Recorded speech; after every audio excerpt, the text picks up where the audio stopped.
Part 1. At the first shadow. You didn't see it at first. No one ever does. It began with a feeling. Not loud, not urgent, just a thin, unsettling thread woven into the edges of your days. A dream that woke you at 3:17 a.m. for no reason. A sudden pause in your work, as if something or someone had called your name from behind. And then, the numbers A repeating, insistent A111. 444, 777. You brushed it off as coincidence. But heaven has no coincidences. Archangel Michael would later tell you that was the first knockout, the first alarm of a storm forming in the unseen world. But at the time, you didn't know. Life was steady. You were building something important, pouring yourself into projects, slowly carving your place in a world that rarely notices quiet hard work. You'd begun to feel that strange, rare hope that comes when you're on the edge of a breakthrough. People were finally starting to notice your efforts. A certain opportunity, the kind you wait years for, was making its way toward you. You couldn't see it, but it was there, traveling through approvals, discussions, alignments, ready to land in your hands. And in a broken bar somewhere in another part of the city, a woman was watching you. She wasn't just curious, she was studying you the way a thief studies the shape of a lock, the way a mimic studies a target. Your photographs taken from your public pages, your voice clipped from videos, your style, your tone, your little habits all copied and rehearsed in the privacy of her dim apartment. A stranger to some, but not entirely a stranger to you. You had crossed paths before, faintly. Years ago, an acquaintance of an acquaintance, someone who smiled when she saw you but whose eyes always seemed a little too calculating. You didn't notice her much then, but she noticed you, and what began as admiration had grown into something darker. She wanted what you had, but more than that, she wanted to be you. When she first tried small imitations, a caption you'd written, a phrase you'd coined, she felt a thrill. When no one called her out, she became bolder. But this time, she was going to take something far bigger. She waited. She watched your posting patterns, your times of activity. She saw when you were working late and when you went silent for days. And then she saw her opening a moment when your energy was low, your attention scattered by personal challenges. That's when she struck. Somewhere, a form was filled out, your image at the top, your story, retold in her voice. Contact details not yours. Bank account hers. It was sent not to a friend, but to an agency, an organization, a gateway holding the very opportunity that had been meant for you. And by the time the submission landed in their inbox, she had already convinced herself she deserved it more. And so, behind your back, a door opened. Not for you, but for the mask she wore in your place. You didn't know the blessing had been intercepted, but you felt something shift. That week, a conversation you'd been waiting for was suddenly cancelled. A confirmation email never came. People you'd been speaking with went silent. The path you'd been walking seemed to vanish under your feet. And deep in the unseen realm, the records were being updated, not by human hands, but by spiritual ones. Archangel Michael saw the theft. He saw the light marked with your name being redirected, and heaven went still for a moment, not because it didn't care, but because the storm needed to be prepared. On the physical side, the impersonator celebrated. She smiled into her mirror, rehearsing your smile. She typed messages in your tone, charming and warm, and soon, she received her reward, not just money, but recognition, a title, an access pass into a world she'd never earned. On the spiritual side, something was stirring. That night, you dreamed of a gate. Tall, golden, glowing but locked. You stood in front of it, and as you reached for the latch, a shadowy figure slipped in from the side and pushed it open before you could. You called out, but no sound came from your mouth. The figure turned, wearing your face, your exact face, and smiled before stepping through. You woke with your heart racing. The image burned into your mind, and then you heard it not with your ears,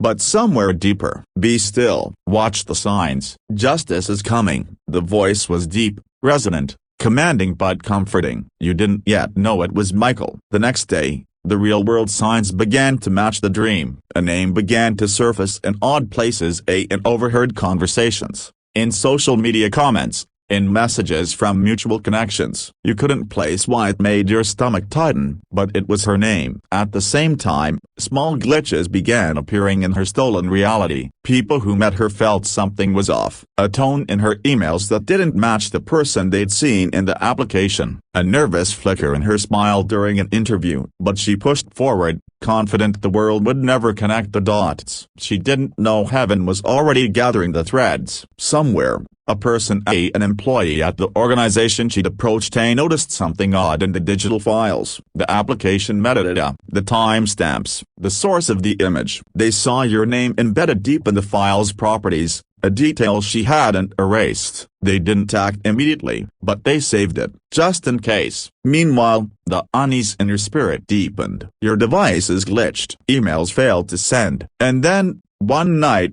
you saw it again at the gate in your dream. This time, Archangel Michael himself stood beside it, towering, armored, his wings stretching far beyond the horizon. In his hand, a sword that shimmered like liquid light. "They have taken what was yours," he said, his voice like the sound of mountains breaking. "But they cannot keep it. When the thief is caught, the blessing returns sevenfold. Watch for the call. Be ready to speak your truth." You woke trembling, but this time, not from fear, from fire. Somewhere in another part of the city, the impersonator was making plans to attend an event under your name. She didn't know it yet, but her steps were already leading her into a trap set not by man, but by heaven itself. Part 2. At the trap in motion. The morning after the second dream, you woke with a weight in your chest. Not dread, not exactly more like the feeling before a storm. The air heavy, the horizon dark. You couldn't shake Michael's words, "Watch for the call." You went about your day,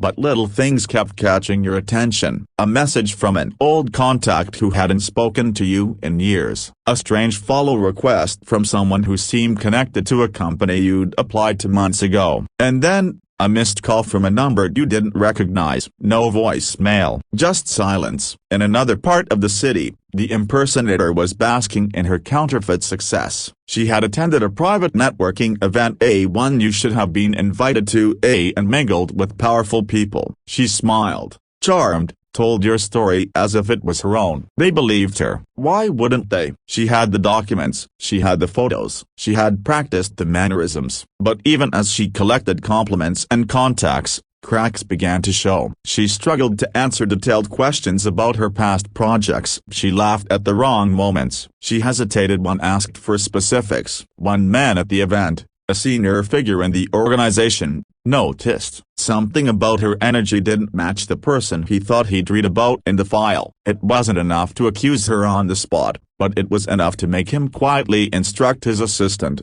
"Pull the original submission. I want to see the source details." That assistant was the same employee who had already noticed the embedded name in the application file, the one who had saved it. Meanwhile, in your world, the signs were growing sharper. That evening, while scrolling through your social media, you stumbled on a photo of your face, but not posted by you. Cropped differently. Captioned with words you never wrote. The account belonged to someone you didn't know personally, but you recognized a few of their followers. One of them was her. It was the first time you felt your stomach drop with recognition. The dream's shadow was starting to take shape. That night, you sat in silence, staring at the wall, trying to make sense of it. And then the air shifted. The room felt a broken bar fuller. You didn't see him at first, but you felt him. Archangel Michael's presence, a massive, unique marblet filled the space. "The thief has crossed the line," he said, his voice resonating through your bones. "The evidence is gathering, but you must not act yet. If you confront too soon, the truth will scatter like ashes in the wind." Wait, the net is almost closed. You wanted to argue, to demand action now, but something in his tone stilled you. You nodded. On the other side of the city, she was plotting her next move. She had received notice that a second payment was being processed, larger than the first. She smiled, thinking she had secured her place. But the organization was already moving differently. The assistant had quietly reached out to cross-reference her public records. A strange mismatch emerged. Her legal details didn't match the biographical data in the original application. And the original images, traced back to your verified accounts. The senior figure who'd been suspicious made a decision. involved the security team. Quietly, discreetly. That was when the trap began to take form. Behind closed doors, they began preparing a verification process. Officially, it was just routine due diligence before releasing the second payment. Unofficially, it was bait. They wanted to see if she could survive direct scrutiny. She received the email late at night. "We'd like to schedule a verification meeting to finalize your account." She didn't hesitate. She agreed immediately, confident she could talk her way through anything. What she didn't know was that you had been contacted too. The email was different. Stay cautious, almost hesitant. "We have come across information that may concern you. Could we schedule a private conversation?" When you read it, your pulse quickened. Michael's voice echoed, "Watch for the call," you replied, choosing your words carefully. You didn't want to sound alarmed, but you also didn't want to miss the opening. They offered you a time the day after her meeting. Meanwhile, the dreams continued. That night, you saw her in the gate again, but this time, the light around her was flickering. The crown she wore was crumbling, and behind her, Michael's sword was raised. "Do you see?"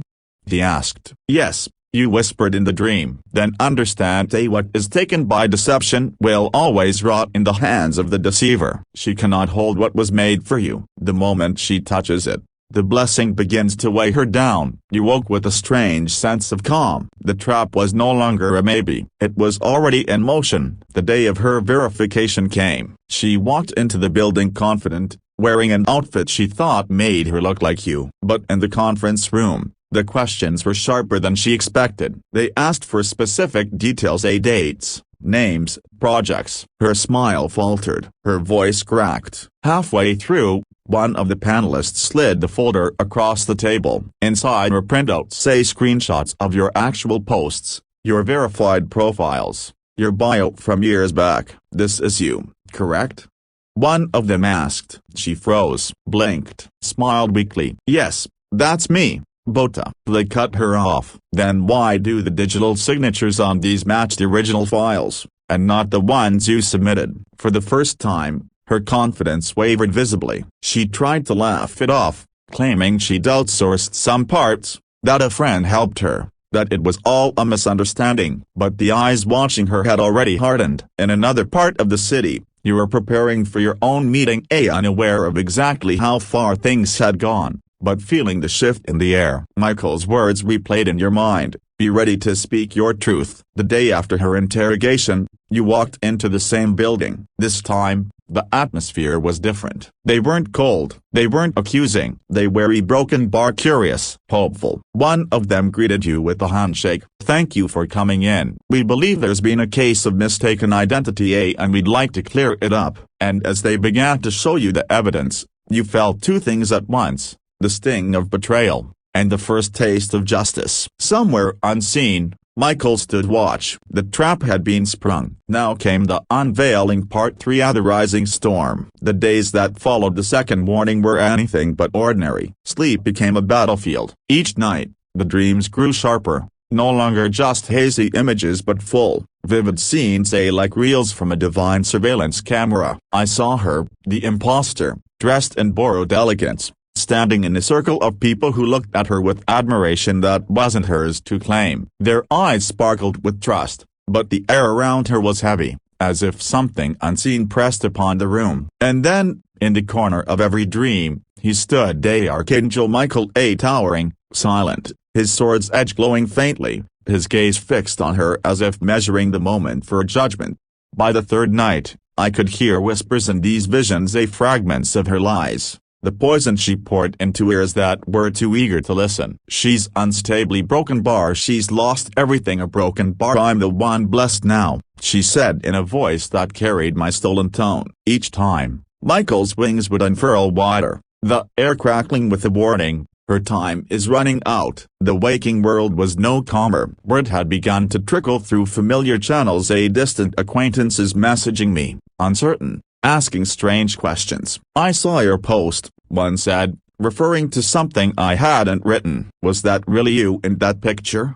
Another asked, sending an image of her wearing clothes eerily similar to mine, standing in a location I frequented. She was weaving her illusion tighter, stepping deeper into my reflection. But the threads were fraying at the edges. Then came the first crack. One of her closest allies, someone who had believed every word she'd spun, reached out to me privately. They sounded hesitant, almost embarrassed, as if admitting a betrayal. "Yeah, Broken Bar, I don't know what's going on," they said, "but something about her story doesn't add up. Last week she told us she was with you, but then someone else swore they saw you across town at the same time." And a Broken Bar, she avoids any conversation when Michael's name comes up. Almost flinches. Michael's name. That explained the shift. I began to realize that his presence wasn't confined to my visions. It had begun bleeding into the real world, pressing into spaces where she tried to hide, a pressure she couldn't ignore. The next night,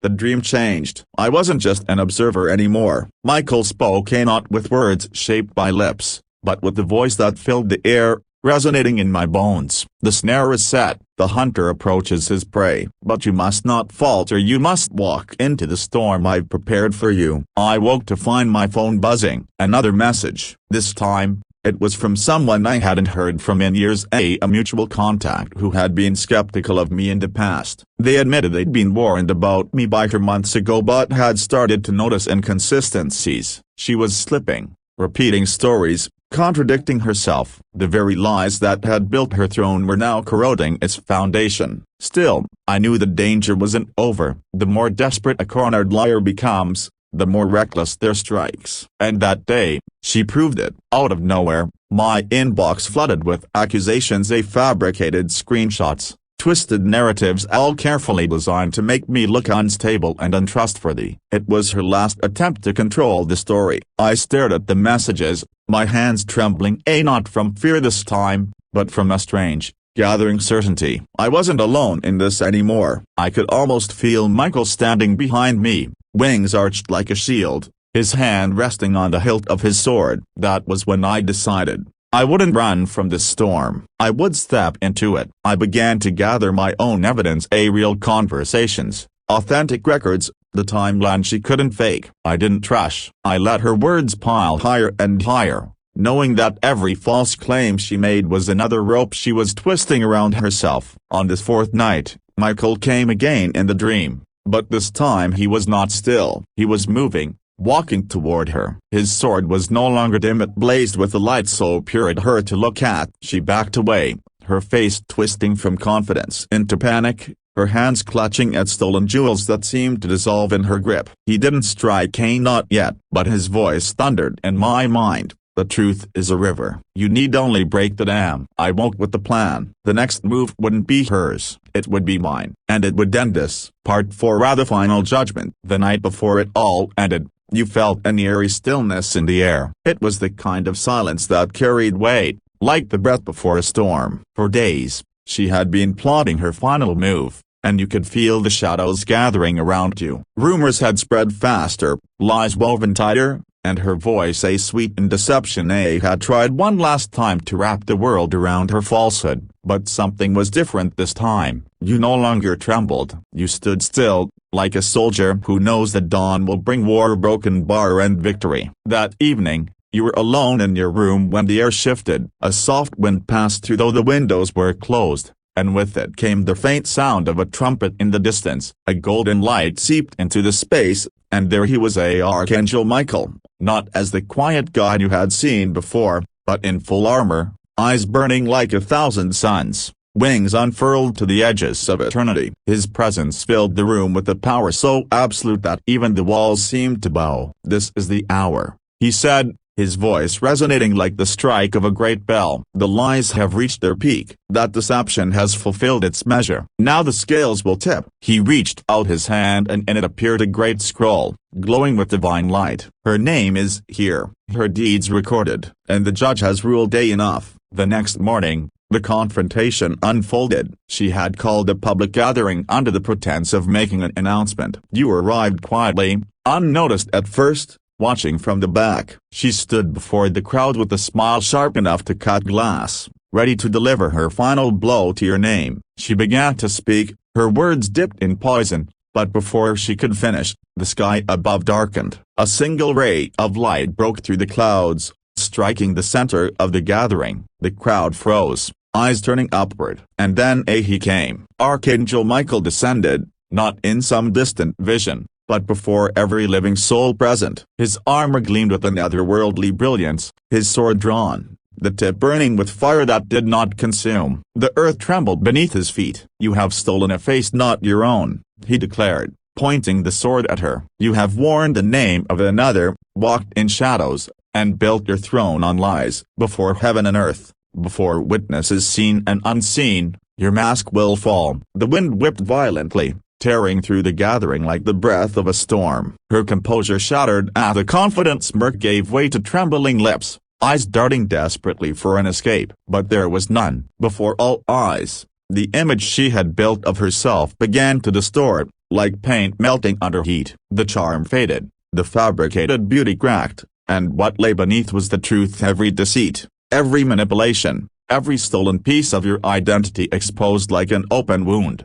Gasps rippled through the crowd. People stepped back from her, the ones who once praised her now unable to meet her gaze. Her voice faltered as she tried to speak, but no sound came. Michael lowered his sword, not to strike her, but to sever the tie she had chained to your name. You felt it instantly, a weight lifting from your spirit, a freedom rushing into your lungs. Then, in a voice softer now, Michael turned to you. "Rise." You stepped forward, the light that had surrounded him now flowing over you. It was warm, not burning, yet it carried the power of 1,000 suns. The people watched as he placed his hand over your head. "What was stolen is restored. What was broken is made whole. And you will walk from this day not as a victim, but as one who carries the mark of heaven's favor." The crowd shifted, murmurs rose, but now they were different. Your name spoken with respect, with awe. Those who had doubted you felt their hearts pierced by the truth. And as for her, she stumbled backward into the shadows, her power gone, her influence dust in the wind. Michael's wings unfurled once more, catching the light of the now clear sky. "This battle is done," he said, "but more will come. Remember what you have seen. Remember who stands with you. And when you hear the trumpet again, know that heaven is near." With that, he rose into the heavens, the light fading but the strength within you burning brighter than ever. You walked away from that place not as the same person who had entered. Your steps were steady, your head high, your spirit unshaken. And somewhere in the distance, you could swear you heard the faint echo of a trumpet, a reminder that the story wasn't over. Only this chapter had closed.